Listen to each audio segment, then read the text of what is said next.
এবং খুব কেয়ারফুল। ইনশাআল্লাহ আমরা যারা আগাবো সামনের দিকে আরো সুন্দরভাবে সবাইকে নিয়ে আগাবো এই কামনা করি এবং সবাইকে নিয়ে একসাথে থাকা, সবাইকে নিয়ে একটা সুন্দর দেশ গড়ার, ডিজিটাল বাংলাদেশকে গড়ার একজনের হাতে দিতে হবে।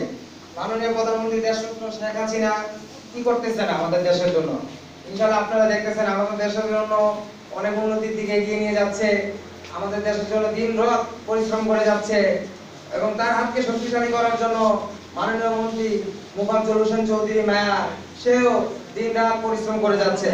আপনাদের চোখের সামনে সব এগুলা, আর মাঝপথে এসে বিএনপি নেতা কর্মীরা এটা সেটা করে বিবৃতি করার সৃষ্টি করতেছে।